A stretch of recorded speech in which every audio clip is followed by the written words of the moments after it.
खाना काबा को कौन और कब तबाह करेगा? रसूलुल्लाह सल्लल्लाहु अलैहि वसल्लम ने फरमाया कि क़यामत की सबसे बड़ी निशानी ये है कि एक मर्द मक्का में दाखिल होगा जो कि खाना काबा को गिरा देगा और इसके टुकड़े समुंदर में फेंक देगा। उस आदमी की निशानी ये है कि वो बिस्मिल्लाहिर्रहमानिर्रहीम। काबा अल्लाह का घर है और इसकी हिफाजत की जिम्मेदारी भी खुद अल्लाह ताला ने ली है। लेकिन ये क़यामत की निशानियों में से एक निशानी है कि एक शख्स खाना काबा को गिराएगा। इस वाक़े की तफसील से पहले आपको बताते चलें कि जब यमन के बादशाह अबरहा ने खाना काबा को गिराने की कोशिश की थी तो उसका क्या हशर हुआ था। हजूर अकरम सल्लल्लाहु अलैहि वसल्लम की पैदाइश से सिर्फ 55 दिन पहले यमन का बादशाह अबरहा हाथियों की फौज लेकर काबा डालने के लिए मक्का पर हमला आवर हुआ था। उसका सबब यह था कि अबरहा ने यमन के दारुल सल्तनत सना में एक बहुत ही शानदार और आलीशान गिरजाघर बनाया और ये कोशिश करने लगा कि अरब के लोग बजाय खाना काबा के यमन आकर इस गिरजाघर का हज किया करें। जब मक्का वालों को ये मालूम हुआ कि कबीला कनाना का एक शख्स गैज़ो कज़्म में जल बुनकर यमन गया और वहाँ के गिरजाघर में पखाना करके उसको निजासत से लथपथ कर दिया। जब अबरहा ने यह वाक़या सुना तो वो तैश में आपे से बाहर हो गया। अबरहा ने यह वाक़या सुना तो वो तैश में आपे से इतना ज़्यादा बाहर हो गया कि उसने खाना काबा को ढाने के लिए हाथियों की फ़ौज लेकर मक्का पर हमला कर दिया और उसकी फ़ौज के अगले दस्ते ने मक्का वालों के तमाम ऊँटों और दूसरे मवेशियों को छीन लिया। इसमें 200 या 400 ऊँट अब्दुल मुतलब के भी थे। अब्दुल मुतलब को इस वाक़े से बड़ा रंज पहुंचा, चनाचे आप इस मामला में गुफ्तगू करने के लिए उसके लश्कर में तशरीफ़ ले गए। जब अबरहा को मालूम हुआ कि क्रैश का सरदार उससे मुलाकात करने के लिए आया है तो उसने आपको अपने खेमा में बुला लिया और जब अब्दुल मुतलब को देखा कि एक बुलंद कामत रौबदार और नहायत ही हसीनो जमील आदमी है जिसकी पेशानी पर नूरे नबूवत का जौ जलाल चमक रहा है, तो सूरत देखते ही अबरहा मरूब हो गया और बेख्तियार तख्त शाही से उतरकर आपकी ताज़ीम व तकरीम के लिए खड़ा हो गया और अपने बराबर बैठाकर दरियाफत किया कि कहिए सरदार कुरैश, जहां आपकी तशरीफ आवरी का क्या मकसद है। अब्दुल मुतलब ने जवाब दिया कि हमारे ऊँट और बकरियां वगैरह जो आपके लश्कर के सिपाही हाँक लाए हैं, आप इन सब मवेशियों को हमारे सुपुर्द कर दीजिए। ये सुनकर अबरहा ने कहा कि ऐ सरदार कुरैश, मैं तो ये समझता था कि आप बहुत ही हौसलामंद और शानदार आदमी हैं, मगर आपने मुझसे अपने ऊँटों का सवाल करके मेरी नज़रों में अपना वकार कम कर दिया। ऊँट और बकरी की हकीकत ही क्या है? मैं तो आपके काबा को तोड़ फोड़ कर बर्बाद करने आया हूँ। आपने इसके बारे में कोई गुफ्तगू नहीं की। अब्दुल मुतलब ने कहा कि मुझे तो अपने ऊँटों से मतलब है। काबा मेरा घर नहीं है बल्कि वो खुदा का घर है। वो खुद अपने घर को बचा लेगा, मुझे काबा की ज़रा भी फिक्र नहीं है। ये सुनकर अबरहा अपने फ़िरूनी लहजा में कहने लगा कि ऐ सरदार मक्का, सुन लीजिए, मैं काबा को ढा कर उसकी ईंट से ईंट बजा दूंगा और ज़मीन से उसका नामो निशान मिटा दूंगा, क्योंकि मक्का वालों ने मेरे गिरजाघर की बड़ी बेहुरमती की है। इसलिए मैं इसका इंतकाम लेने के लिए काबा को मस्मार कर देना ज़रूरी समझता हूँ। अब्दुल मुतलब ने कहा, फिर आप जाने और खुदा जाने मैं आपसे सिफारिश करने वाला कौन। इस गुफ्तगू के बाद अबरहा ने तमाम जानवरों को वापस कर देने का हुक्म दे दिया और अब्दुल मुतलब तमाम ऊँटों और बकरियों को साथ लेकर अपने घर चले आए और मक्का वालों से फरमाया कि तुम लोग अपने अपने माल मवेशियों को लेकर मक्का से बाहर निकल जाओ और पहाड़ों की चोटियों पर चढ़कर और दरों में छुपकर पनाह लो।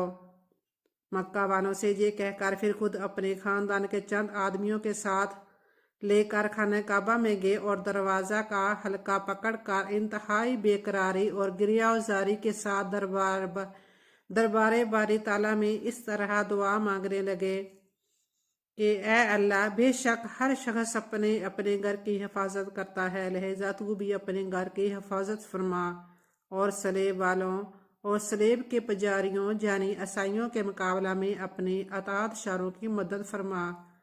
अब्दुल मुतलब ने ये दुआ मांगी और अपने खानदान वालों को साथ लेकर पहाड़ की चोटी पर चढ़ गए और खुदा की कुदरत का जलवा देखने लगे।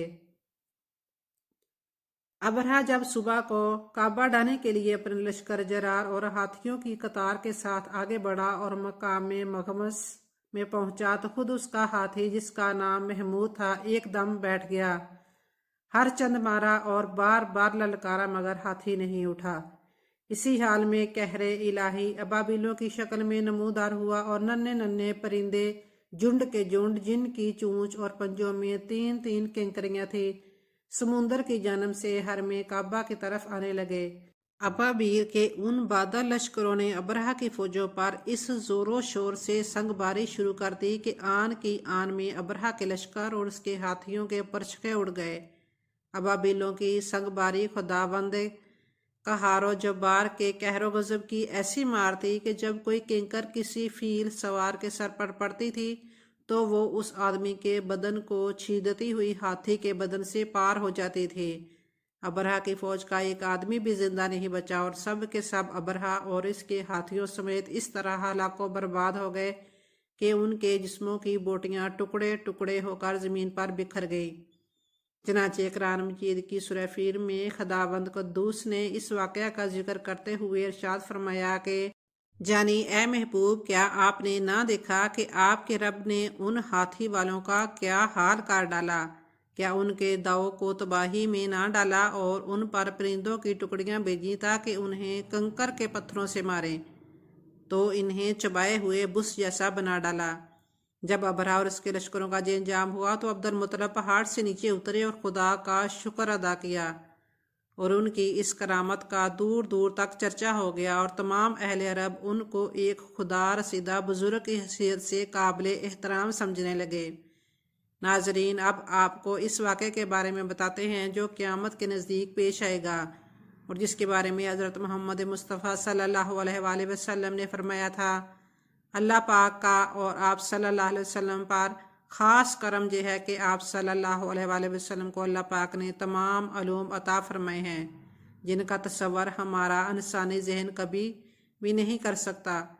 जो बात हमारे नबी सल्लल्लाहु अलैहि वसल्लम ने फरमा दी वो पूरी होकर रहेगी। अल्लाह पाक इरशाद फरमाते हैं, और वो कोई बात अपनी ख्वाहिश से नहीं करते, वो तो नहीं मगर वही जो इन्हें की जाती है। अल्लाह के इल्म के समुंदर के मुकाबले में नबी अकरम सल्लल्लाहु अलैहि वसल्लम का इल्म एक कतरा है, मगर आप सल्लल्लाहु अलैहि वसल्लम का ये कतरा तमाम मखलूक के लिए एक समुंदर के बराबर है। ये बात सच है कि हम आप सल्लल्लाहु अलैहि वसल्लम के इल्म के बारे में अंदाज़ा नहीं लगा सकते। अल्लाह की ज़ात तो बहुत ही वसी है, हम उसका अंदाज़ा किस तरह लगाएंगे। आप सल्लल्लाहु अलैहि वसल्लम ने अपने से पहले गुजरे हुए अंबिया कराम और उनकी उम्मतों के साथ साथ आने वाले वक्तों के बारे में भी अपनी उम्मत को आगाह कर दिया। मुहद्दिसीन और मुफस्सिरीन का कहना है कि जब क़यामत करीब आने वाली होगी तो खाना काबा को गिराए जाने का वाक़या पेश आएगा। जिन लोगों को इसके बारे में इल्म है उनको इस बारे में हदीस मुबारक की रोशनी में बताते हैं। खाना काबा अल्लाह पाक की निशानियों में से एक अजीम निशानी है। जब तक काबा कायम है उस वक़्त तक दुनिया भी कायम व दायम रहेगी। जब खाना काबा को गिराया जाएगा तब क़यामत रोनमा होगी। जब क़यामत करीब आएगी एक बदबख्त हबशी खाना काबा को गिरा देगा, फिर क़यामत आएगी। इस कमीने हबशी के बारे में आप सल्लल्लाहु अलैहि वसल्लम ने इरशाद फरमाया, उस हबशी की शक्ल व सूरत ऐसी होगी कि वो छोटी पिंडलियों वाला हबशी खाना काबा को गिराएगा। जबकि बुखारी शरीफ में लिखा है कि रसूलुल्लाह सल्लल्लाहु अलैहि वसल्लम ने फरमाया, गोया मैं इस हबशी को देख रहा हूँ, वो काला और चूड़ी टांगों वाला है, काबा के पत्थर और इंडों को उखाड़ उखाड़ कर फेंक रहा है।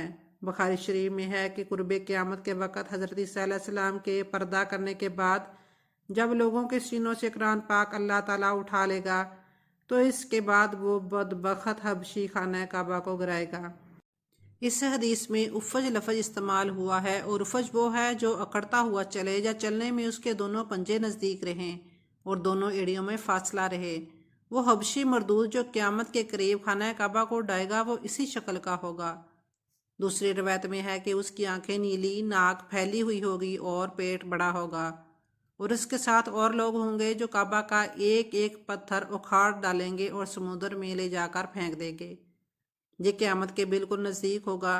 जहाँ ये बात भी ज़हन नशीन रहे कि उन क़यामत की निशानियों से मुतल्लक़ रवायत में चंद एक मामलात और शख्सियात को छोड़कर उनका ज़ाहिर होने का वक़्त, हालात और शख्सियात और अक़वाम आलम का मामला काफ़ी नामालूम है और वाज़िया नहीं है कि इस पर कोई हतमी राय दी जा सके कि कब, कौन, कैसे खरूज करेगा। आजकल के सियासी तनाज़र में लोग और अक्सर उलमा भी ये समझ रहे हैं कि बस क़यामत सिर्फ चंद सालों या दहाइयों में आने वाली है। काबा और मस्जिद नबवी को हबशी जंगजू तबाह करेंगे और ये खुद ज़मीन में धंस जाएंगे। आइंदा चंद सालों में इमाम मेहदी और हज़रत ईसा अलैहिस्सलाम का नुज़ूल हो जाएगा। बरमुदा ट्रायंगल से दज्जाल नमूदार होगा और फितना फैलाएगा। यहूदियों, ईसाइयों और मुसलमानों की आपस में जंग होगी जो बस चंद दिन की दूरी पर है। हकीकत ये है कि ये सब क़यास आराइयाँ हैं जो सादा लू अवामल नास को महफूज करने और अमलो जहाद से दूर करने के लिए की जाती हैं। अगर गहरी निगाह से देखा जाए तो बड़े बड़े फितरे तो कई सदियों पहले से ही रोनमा होने शुरू हो गए थे। कितने ही लोगों ने मेहदी होने का ड्रामा रचाया, कितनी ही दफ़ा मुसलमान और यहूद नसारी में बड़ी जंगें हुई, कितनी मरतबा क़िबला अव्वल फ़तह हुआ, कितनी मरतबा क़िबला अव्वल पर यहूदियों का कब्ज़ा रहा, कितनी मरतबा दज्जाल नमा इंसान पैदा हुए, लेकिन उनका जिक्र कुर्ब क़यामत के सिलसिले में नहीं होता। सिर्फ 20वीं और 21वीं सदी के सियासी मामलात व वाक़यात को ही कुर्ब क़यामत समझ लिया जाने लगा है, जबकि नबी करीम सल्लल्लाहु अलैहि वसल्लम के एक फरमान के मुताबिक आपकी वफ़ात के बाद का सारा ज़माना कुर्ब क़यामत ही है, चाहे कितनी सदियां बीत जाएं। लिहाजा उलमा को चाहिए कि आजकल के सियासी प्रोपेगेंडे से मुतासर होकर इन अवामल नास को महफूज करने की बजाय उनको नेक अमाल व जिहाद फ़ी सबीलिल्लाह की तरगीब दें।